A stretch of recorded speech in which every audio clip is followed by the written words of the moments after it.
அதனால செல்போன்ல பார்க்கும்போது ஒரு வித்தியாசமா இருக்கலாம், நேர்ல வித்தியாசமா இருக்கலாம். அது மட்டுமல்லாமல் எங்களுக்கு முன்பாகவே இந்த ஆலயத்திற்கும் இந்த ஊருக்கும் எத்தனையோ பெரிய பெரிய புலவர்கள், பேரறிஞர்கள், கவிஞர்கள் எல்லாம் வந்து பாடி இருக்கலாம். ஆன போதிலும் அடியால் நான் ஒரு சிறு குழந்தை, உங்கள் வீட்டு பிள்ளையாகிய நான் மாதவி. என்னால் தெரிந்தளவு என் சிச்ச அறிவுக்கு எட்டியவாறே உங்கள் முன்னால் நான் பாடுகின்றேன். அதோட மட்டுமல்லாம நம்ம தென்காசி மாவட்டத்துல வில்லுப்பாட்டு அப்படின்னு பார்த்தா நாங்க படிக்கிறத மாதிரி இருக்கும். இங்க நாகர்கோயில் வடசேரி பக்கம் வந்தாச்சுன்னா நாஞ்சில் வில்லுப்பாட்டுன்னு சொல்லுவாங்க. உங்க பாட்டு இந்த ஏரியாவுல ஒரு வித்தியாசமா இருக்கும். அந்த மாதிரி நாங்கள் பாடக்கூடிய கதைகள் வந்து தென்காசி மாவட்டத்துல பாடுறோம்னா கதை வழி வேற மாதிரி இருக்கும். இங்க பாடுற கதை வழிமுறைகள் வேற மாதிரி இருக்கும். அதனால அதுல ஏதாவது வித்தியாசங்கள் இருந்தாலும் ஒருவரை போலவே இன்னும் ஒருவர் பாட முடியாது. கச்சது கைமண் அளவு என்பார், கல்லாதது உலகளவு என்பார்கள். உங்கள் வீட்டு பிள்ளையாகிய நான் மாதவி, என்னால் தெரிந்தளவு என் சிற்றறிவுக்கு எட்டியவாறே உங்கள் முன்னால் நான் பாடுகின்றேன். நான் எல்லாம் தெரிந்தவளும் அல்ல, அனைத்தையும் கற்றவளும் கிடையாது. உங்கள் வீட்டு பிள்ளையை தவறு செய்தார், அதனை எப்படி வீட்டிற்கு அழைத்து சென்று அன்போடு ஆதரிப்பீர்களோ, பணமட்டை கொண்டு பளிர் பளிர்னு அடிக்கவா? அப்ப உங்க யாருக்காவது கோவம் வந்ததுன்னு வைங்க, நீங்க தாத்தாவை கூட்டிக்கிட்டு போங்க. தாத்தாவை கூட்டிக்கிட்டு போய் நல்ல காலையில 10 இட்லியை வாங்கி கொடுத்து சாப்பிட வச்சு சாயங்காலம் வரைக்கும் உங்களுக்கு எவ்வளவு தொம்பு இருக்கோ அது வரைக்கும் தாத்தாவுக்கு நல்லா கொடுங்க. பணமட்டையை வச்சு வீட்டுக்கு அனுப்பும் போது மட்டும் தாத்தாவுக்கு சின்னதா ஒரு டானிக் பாட்டில் வாங்கி கொடுங்க. அது இல்லையா, ரோசர் அடிச்சா போயிடுவார்ல, அந்த டானிக் இல்ல, இந்த உடம்பு வலிக்காம இருக்கு. அதனால 6 விலை 100 குச்சங்கள் அடியாளை ஆதரிக்குமாறு கேட்டுக்கொள்கிறோம். பாதி மதி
அவர் பிறந்த கிரகம் என்ன தெரியுமா?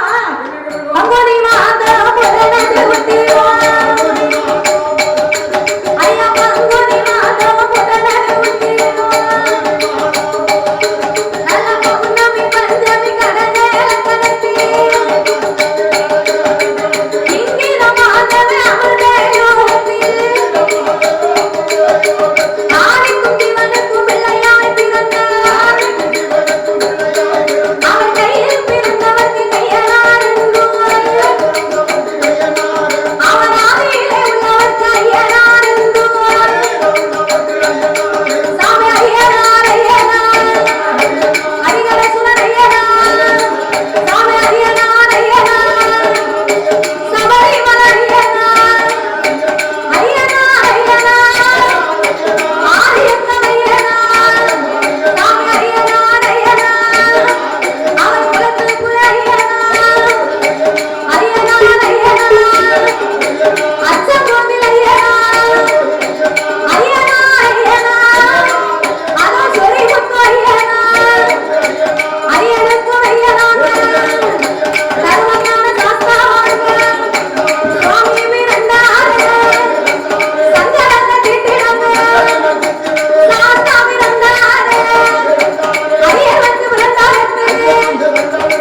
நீ சொன்ன மாதிரி தெரிஞ்சவங்க கேட்கறதுக்கு முன்னாலே போட்டுப்பாங்கன்னு தெரியாது.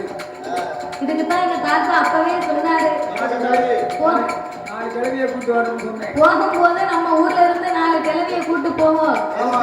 அங்க குலத்தோட ஆள் இல்லைன்னா அந்த கிழவியை போட சொல்லி சாமியை வர வைக்கலாம் அப்படின்னு சொன்னார். நான் தான் கேட்கல. ஒரு பாட்டி மட்டும் கொலை போட்டாங்க. பாட்டிக்கு கெட்டு பல்லு அதனால பேரு விழுந்து போச்சு. தாய்மார்களுக்கு இங்க நல்லா இருக்கு. சரி போடுவாங்க, போட தெரிஞ்சா போடுவாங்க. தாய போடுங்கம்மா வருகுறாங்க எங்க இசைக்கு அம்மா வாசலில ஏன் பொண்ணான மைக்குலங்க ஏன் சாத்தாமி வந்தாருங்க அவனுக்கு பொண்ணால போடுற ஆனா பொன்பவித்த நாள்வரம்மா வெள்ளியான போடுற வெங்கலத்தான் நாள்வரம்மா தங்கத்தால போடுற தனிமையில தாழ்வரம்மா ஆரப்பட குதிரப்பட ஐயா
அப்படி கொலைவிருக்கும் இறைவனாகிய சிவபெருமான் சிவபெருமான் 14 உலகத்தையும் இறைவன் படைத்து அழகா படைத்து 224 புவனங்களையும் ஆண்டவன் படைத்தார். படைத்தார். 7 சப்தா சாரங்களாகப்பட்ட கடல்களை படைத்து கல்லுக்குள் இருக்கும் நேரையவும் தாயாரின் கற்பையுக்குள் வாழும் சிசுவையும் முட்டையுக்குள் உருவாகும் குஞ்சியவும் ஆண்டவன் படைத்து ஓர் அறிவு முதல் 6 அறிவு படைத்த நாமலை போன்ற மானிடம் அணுக்களை படைத்தார். மண் உலகிலே ஆண்டவன் மனிதர்களை எல்லாம் ஏன் படைத்தார் தெரியுமா? நாமல் அனைவர்களுமே இப்பூமியிலே ஒற்றுமையாக வாழ வேண்டும் என்று ஆண்டவன் நாமலுக்காகவே இந்த உலகத்தை படைத்து சிவனுடைய வடிவத்திலே இதோ அமர்ந்து கொண்டிருக்கிறார்களே நாமலை பெற்றெடுத்த தந்தையை படைத்தார். அம்மா சிவசக்தி இருக்காளே, இந்த ஆதிபராசக்தி சக்தி அம்மா, இந்த சக்தியினுடைய அம்சத்திலே சபை நிறைய அமர்ந்திருக்கிறார் பாருங்க. நாமலை 10 மாதம் சுமந்து பெற்று எடுத்த தாய்மார்களை படைத்து சிவன் வடிவத்திலே ஆண்களையும் சக்தியின் வடிவத்திலே பெண்களையும் படைத்தார். சக்தி அம்சமா தாய்மார்களை பெண்களை எல்லாம் எப்போதுமே சாதாரணமா நினைக்க கூடாது. பெண்கள் எல்லோருமே சக்தியினுடைய திரு அவதாரங்கள். உண்மைதான். வீட்டை விட்டு வெளியே கிளம்பி வரும்போது பொண்டாட்டி காக்க வந்து கும்பிட்டு தான் வருவேன். அவளைத்தான் தெய்வமா நினைக்க. அதனாலதான் போற இடமெல்லாம் உனக்கு வெற்றியா இருக்கு. போற இடமெல்லாம் ஜெயமா வரேன்.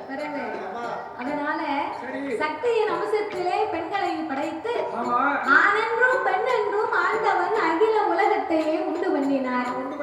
நாமளுக்கெல்லாம் 6 அறிவை கொடுத்தார். 9 தத்துவத்தை படைத்தார். மனிதர்களுக்கு மொத்தம் 3 ஆசைகளை கொடுத்தார். 3 ஆசைனா என்ன ஆசை தெரியுமா? மண் ஆசை, பொன் ஆசை, பெண் ஆசை. இந்த 3 ஆசைகளையும் முக்கண்ண நாமளுக்கு கொடுத்து என் சான் உடம்பை கொடுத்தார். ஒரே ஒரு சான் மட்டும் இந்த வயத்தை கொடுத்திருக்கார். இந்த வயத்தை கொடுத்ததுதான் பெரிய தவறு.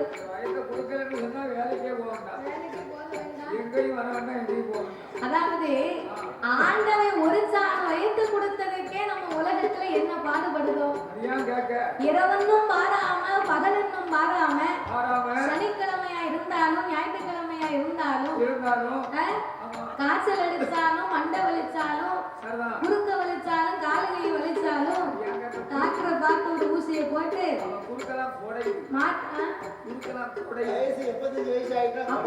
அப்போ குப்பரை போட்டு மிதிச்சிட்டு உன்னை வீட்டுல உட்கார வைக்கணும். நீ பேசாம வீட்டுல இருந்தேன்னா உனக்கு குறுக்கே வலிக்காது. அப்போ இந்த ஒரு சான் வயத்தை கொடுத்ததுக்கு நம்ம ஊரு விட்டு ஊரு, நாடு விட்டு நாடு, மாவட்டம் விட்டு மாவட்டம், எந்த ஊருக்கா இருந்தாலும் நம்மளுடைய வேலையை பார்க்கணும், 10 ரூபாயை சம்பாதிக்கணும், இந்த வயத்துக்கு சாப்பிடணும் அப்படின்னு நம்ம எல்லாம் பாடுபட்டுக்கிட்டு இருக்கோம். இப்போ தென்காசியில இருந்து நாங்களாம் இந்த மாரத்தாண்டத்துக்கு வந்திருக்கோம்னா எதுக்கு வந்திருக்கோம்? 11 மணிக்கு கிளம்புறேன். 11 மணிக்கு கிளம்பி 7:30 மணி 8 மணி ஆயிட்டா. அப்ப தென்காசியில இருந்து இந்த மாரத்தாண்டத்துக்கு நாங்கெல்லாம் வந்திருக்கோம்னா எல்லாம் எதுக்கு நினைக்கிய? எல்லாம் 2 இட்லிக்கு தான் இந்த பாடு. ஒரு சான் வயத்துக்காகத்தான் இத்தனை பாடுபட்டு நம்ம உலகத்திலே வாழ்ந்து கொண்டே இருக்கிறோம். பெரிய பெரிய கலெக்டராக இருந்தாலும் அவங்க ஏன் வேலை பார்த்தாங்க? இந்த வயத்துக்கு சாப்பிடணும்னு தான் வேலை பார்த்தாங்க. ஒரு சான் வயது சாதாரணமா சொல்லக்கூடாது. இந்த ஒரு சான் வயத்துக்கு சரி காலை எந்திரிச்ச உடனே மூஞ்சி கழுவிட்டு சரி 2 கிளாஸ் காபி. அதுல பெரிய கிளாஸ் 2 கிளாஸ் காபி. சரி காலை 8 மணிக்கு அதுல 10-12 இட்லி. ஆமா சரி மதியம் 1 மணிக்கு 2 வகை கூட்டோட ரசம் அப்பளத்தோட 2 தட்டு சாப்பாடு. சாயந்தரம் 3 மணிக்கு காபி. இப்போ பார்த்தாலும் உனக்கு ஒரே காபி தான். அவன் நைட் 8 மணிக்கு ஒரு 10 சப்பாத்தி. சப்பாத்திக்கு மேல ஒரு 4 வயல் வாழைப்பழம்.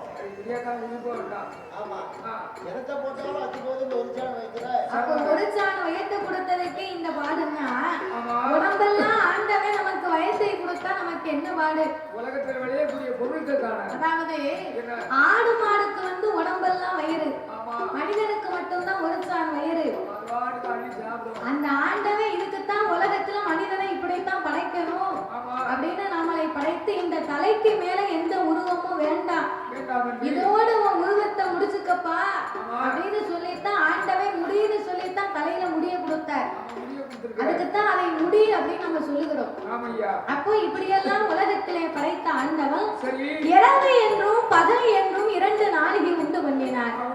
பகலெல்லாம் ஓய்வில்லாத உழைப்பு, இரவு எல்லாம் ஓய்வெடுக்கக்கூடிய உறக்கமாகப்பட்ட நித்திரையை படைத்து மரம் செடி கொடி பயிர் புல் பூண்டு இலை தாவரங்களோடு ஆடு மாடு கண்டுகாடைகள் அதனையும் படைத்து இந்த படைத்ததோர் உலகத்திலே பட்டினி இல்லாமல் வடியிழக்க வேண்டும் என்று அவர் எப்படி வடியிழந்து வருகின்றார்?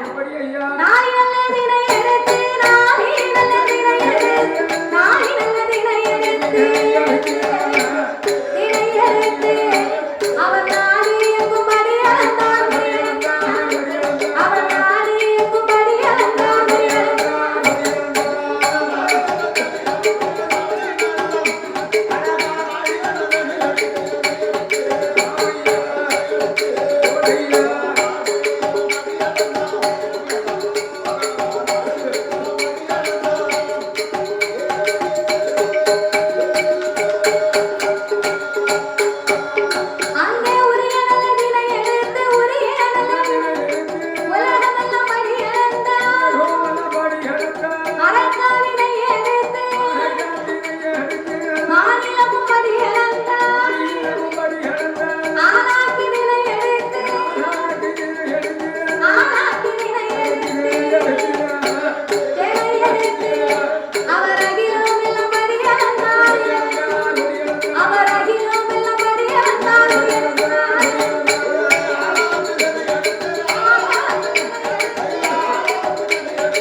படியிழந்த ஆண்டவனுக்கு பாலும் பழமும் கொடுத்தாராம் அந்த பார்வதாதேவி. அவெல்லாம் பொண்டாட்டி.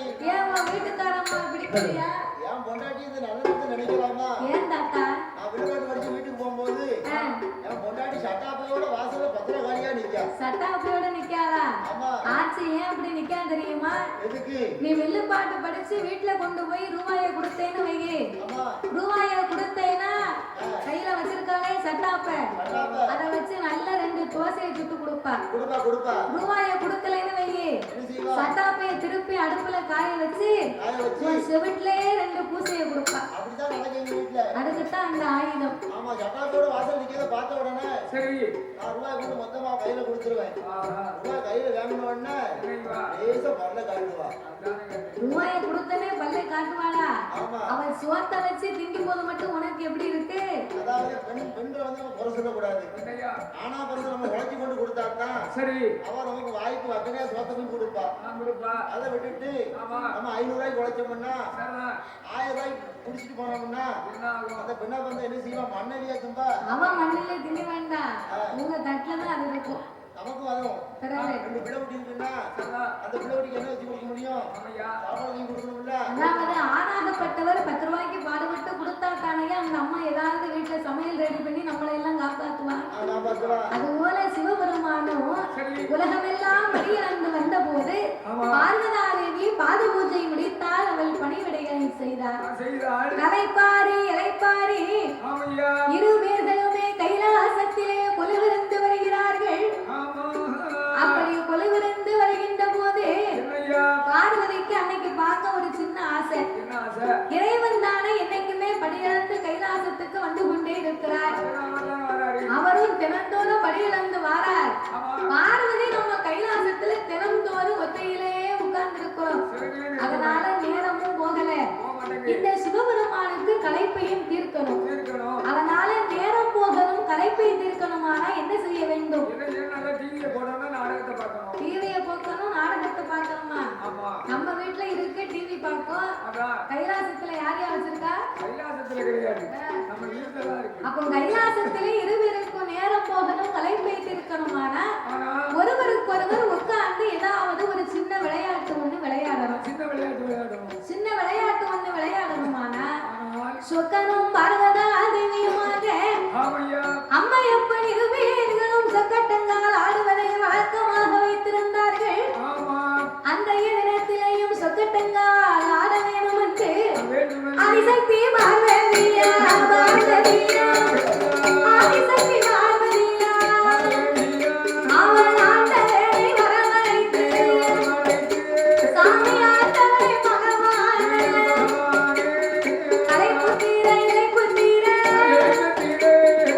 கடவுளை சிவபெருமான் சொக்கட்டங்கால் மண்டபத்தில் ஐயா மண்டபத்தில் சுவாமியர் விளையாடி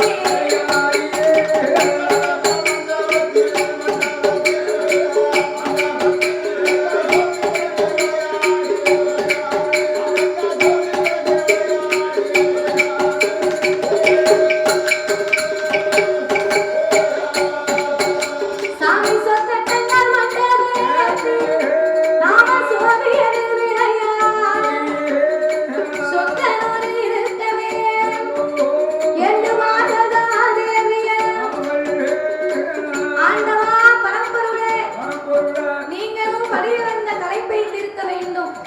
பார்வதி நானும் கைலாசத்திலே ஒத்தையிலே அமர்ந்திருப்பதனால நாம இருவர்களுடைய களைப்பை தீர்ப்பதற்காக கொஞ்ச நேரம் நம்ம சொக்கட்டங்கால மண்டபத்திலே சுவாமி விரத்தி விளையாடினா என்ன?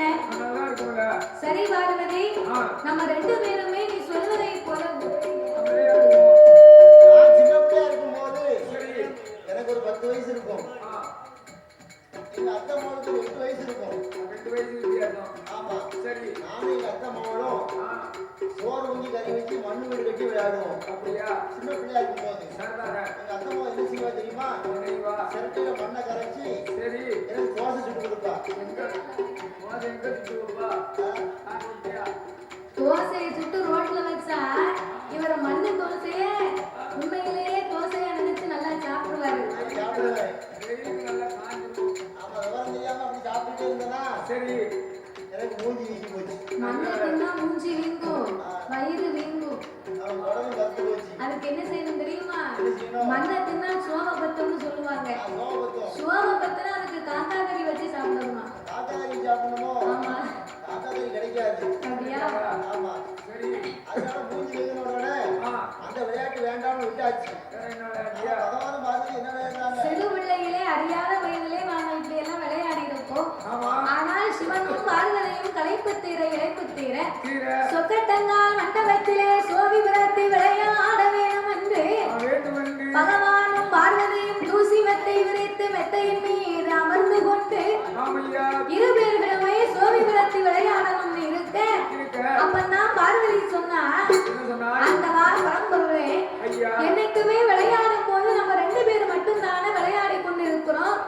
அப்போ இந்த விளையாட்டிலே ரசிப்பு இருக்கணுமா? என்ன வேணும்? வெற்றி யாருக்கு தோல்வி யாருக்குன்னு தீர்ப்பு சொல்ல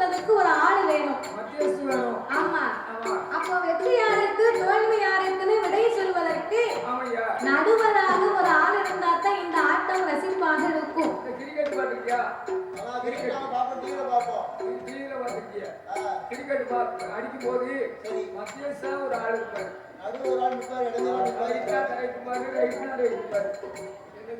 நடுவுல நிப்பாரோ அவர்தான் அம்பேர்னு சொல்லுவாங்க அவரை. என்ன பேரு? அதெல்லாம் விளையாண்டாத்தானே உனக்கு விவரம் தெரியும், பார்த்தா எப்படி தெரியும்? நான் எங்கேயே டிவியை போட்டு பார்ப்பேன். என்ன அடிக்காம என்ன உடனே அதனால நம்ம நேரம் போகணுமானா நடுவராக தீர்ப்பு சொல்றதுக்கு ஒரு ஆள் வேணும்.